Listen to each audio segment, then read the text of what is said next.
Alright, so let's get this cracking. So right here is a Russian icon of St. George, the patron saint of England.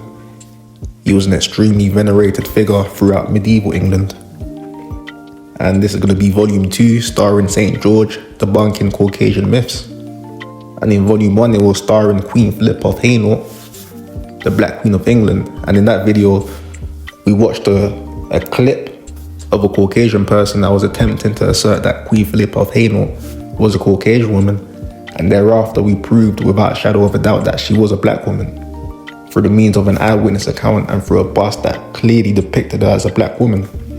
So right here we're pretty much going to be doing the same thing. We're going to be watching a clip of this same Caucasian person that's going to be attempting to debunk the fact that St. George was a black man, and we're pretty much going to debunk his claims through the means of the various depictions in which he was depicted. Number 3, St. George. Yes, that's right, the patron saint of England. St. George, every year in April on St. George's Day, you get these sort of people who voted to remain in the EU kind of types going on the internet and saying how St. George wasn't English. They're right, he wasn't English. He never even set foot in England. He was not, he could possibly Palestinian, but he would have been a Greek-speaking person. He would have probably not seen himself as a Palestinian, but as a Greek. But he was, basically the Eastern Mediterranean was Greek-speaking at the time he was alive, and because of the Roman Empire, the Eastern Roman Empire spoke Greek, and the Greek language and Greek ethnicity and Greek gods were worshipped in that part of the world, in the Near East. So he was probably of Palestinian descent, probably saw himself as Greek. He certainly wasn't black. Anyway, the reason why he's the patron saint of England is not because he's English, it's because he's supposed to have appeared in the sky during a fight with the French and given his blessings to help us kill foreigners. So in no way can he be used as a justification for English multiculturalism, because he's literally a symbol of jingoistic military assaults on French foreigners. He wasn't black at all. So yeah, as you can see, he's adamant at the fact that St. George wasn't a black man. And he's really saying that he wasn't black because he was raised in the Palestinian region and he was of Greek descent. When those inhabiting the region of Palestine were who? The Israelites, the Canaanites, the Syrians, these were all Mennonite people groups, and the Greeks also. But that's neither here nor there anyway. What I'm gonna do, I'm pretty much going to play a compilation of the various Russian icons of St. George being depicted as a black man, and I'm also going to be playing a compilation of the way he was depicted in Byzantine coinage, and we're going to see how he looked. But even before we do that, we're just going to get some background on who the St. George figure was.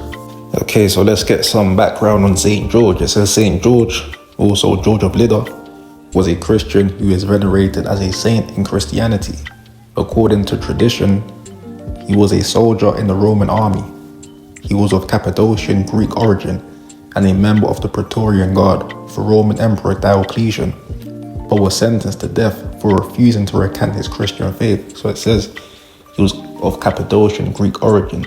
So that means that he was raised in a region called Cappadocia, which is located in modern-day Turkey, formerly known as Asia Minor or Anatolia, and he was of Greek descent.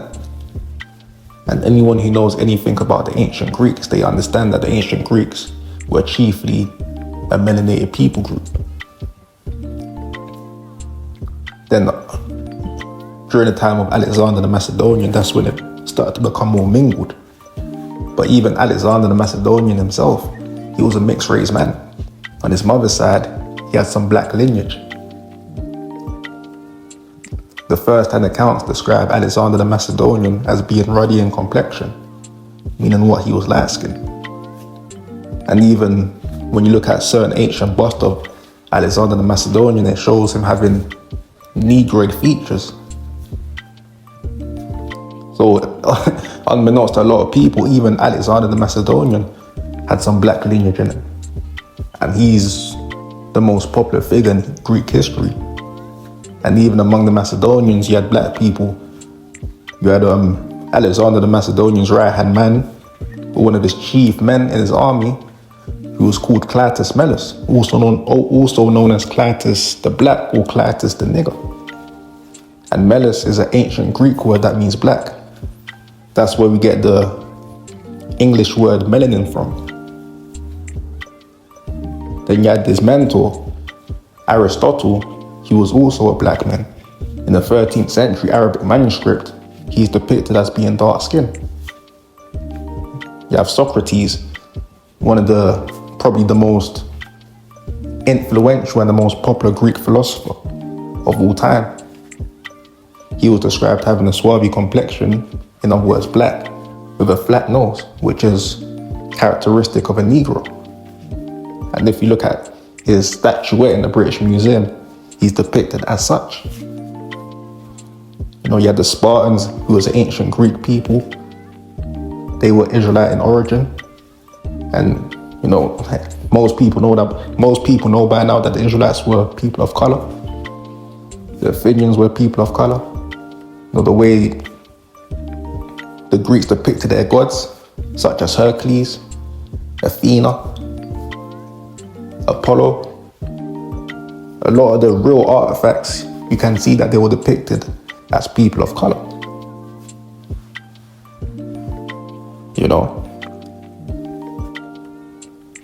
So reading on, it says he became one of the most venerated saints and megalomartyrs in Christianity, and he has been especially venerated as a military saint since the Crusades.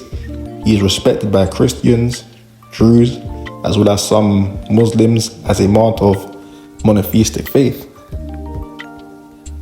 And it says in hagiography, as one of the 14 holy helpers and one of the most prominent military saints, he is immortalized in the legend of St. George and the Dragon.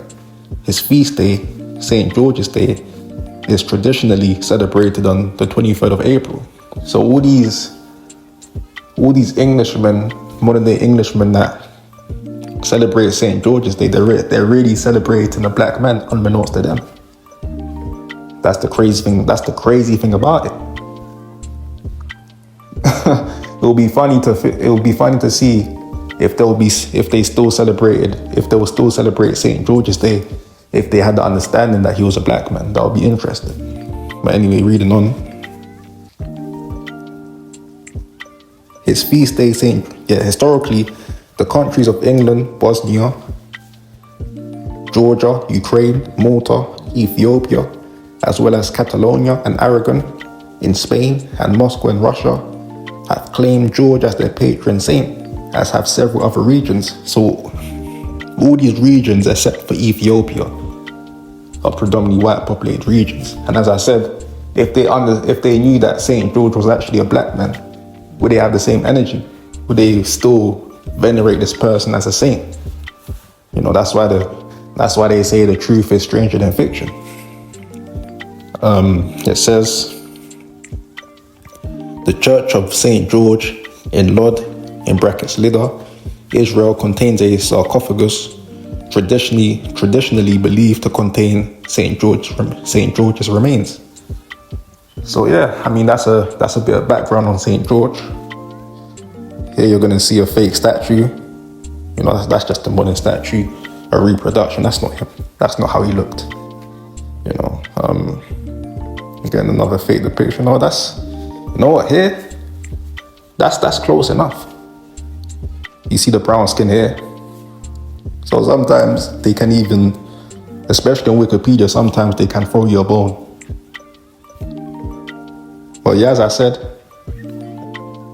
I'm going to play a compilation of all the Russian icons and all the, not all of them, but a lot of them, and the coins that were made of him in the ancient Byzantine Empire. And we're going to see how he looked.